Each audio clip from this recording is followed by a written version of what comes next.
Lockdown के दौरान निजी स्कूलों की मनमानी जारी है और इस बार इस मनमानी के शिकार हुए हैं खुद सूबे के शिक्षा मंत्री। जी हां, बिल्कुल सही सुना आपने, सूबे के शिक्षा मंत्री जगन्नाथ महतो। विवाद की शुरुआत तब हुई जब शिक्षा मंत्री की नातिन का नाम डीपीएस बोकारो से इसलिए काट दिया गया कि उन्होंने वक्त पर स्कूल फी नहीं जमा की थी। अब इस पूरी कहानी को लेकर शिक्षा मंत्री बीजेपी के निशाने पर आ चुके हैं। बीजेपी का कहना है कि शिक्षा मंत्री ने घोषणा किया था कि फीस नहीं देने के कारण किसी भी छात्र का नाम नहीं काटा जाएगा, लेकिन आज वो खुद इसके भुक्तभोगी हो चुके हैं। देखिए, हम ये लंबे समय से मानते हैं, ये हर मुद्दे पर, हर मोर्चे पर फ्लॉप सरकार है। शिक्षा मंत्री जी ने बड़ी बड़ी घोषणाएं की थी कि एक भी स्टूडेंट का पूरे प्रदेश में फीस नहीं देने के कारण नाम नहीं कटेगा इस कोरोना संक्रमण काल में। लेकिन जब उनकी अपनी ही नतनी का एक निजी स्कूल ने इसलिए नाम काट दिया क्योंकि उन्होंने समय पर फीस नहीं जमा किया था, तो फिर दूसरों का क्या कहना। यह सिस्टम की असलियत को दिखाता है कि इस राज्य के जो निजी स्कूल हैं वो शिक्षा मंत्री के दिशा निर्देश को नहीं मान रहे हैं, और शिक्षा मंत्री जी भी जितने घोषणा कर रहे हैं वो सारे खोखले साबित हो रहे हैं। जब उनकी अपनी नतनी की वो रक्षा नहीं कर सके, एडमिशन से उनका नाम काट दिया गया, तो इस राज्य के शेष अभिभावक और छात्रों के हितों की वो रक्षा कैसे करेंगे।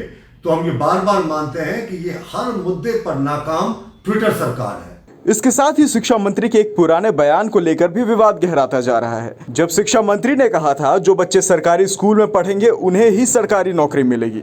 इस पर बीजेपी का कहना है कि एक तरफ जहां खुद शिक्षा मंत्री अपनी बातों पर कायम नहीं है और अपनी नातिन को प्राइवेट स्कूल में पढ़ा रहे हैं, तो आम जनता को ऐसी नसीहत क्यों वो दे रहे हैं। अब इस पूरे मामले पर झारखंड कांग्रेस प्रदेश प्रवक्ता राजेश गुप्ता और यूथ कांग्रेस के प्रदेश प्रवक्ता उज्जवल तिवारी ने शिक्षा मंत्री के बयान का बचाव किया।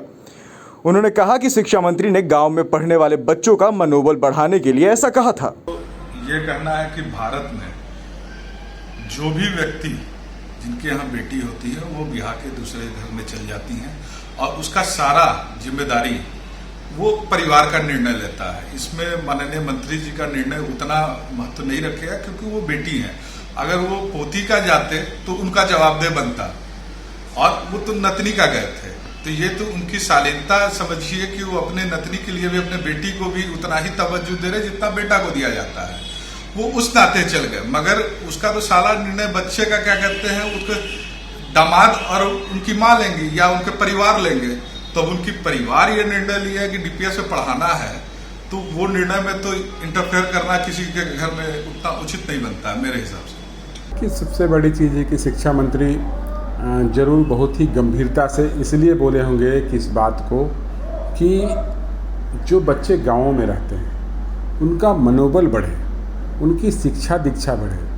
आज होता यह है कि प्राइवेट स्कूलों की चकाचौंध में जो ग्रामीण में पढ़ने वाले मेधावी बच्चे भी अगर हैं तो उन्हें लगता है कि वो बच्चा हमसे तेज होगा। तो कहीं ना कहीं माननीय मंत्री द्वारा इस बात को ज़रूर बोला गया था, और उनकी पोती अगर डीपीएस में पढ़ती है तो हमें लगता है कि कोई बुराई नहीं है। उन्होंने अपने बारे में बोले थे कि हमारे बच्चे, तो उनके अगर बच्चे होंगे जो शिक्षा ग्रहण करते होंगे तो उस विषय पर तो कहीं पर कुछ नहीं है। तो मुझे लगता है कि ये एक सोच पे निर्भर करता है कि कौन कहाँ पढ़ेगा, कौन कहाँ नहीं पढ़ेगा।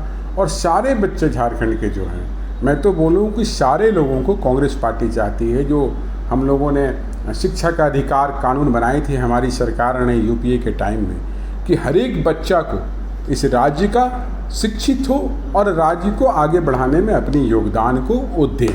राज्य के शिक्षा मंत्री की नातिन का नाम काटा जाना ये साफ करता है कि राज्य में प्राइवेट स्कूलों की मनमानी जारी है।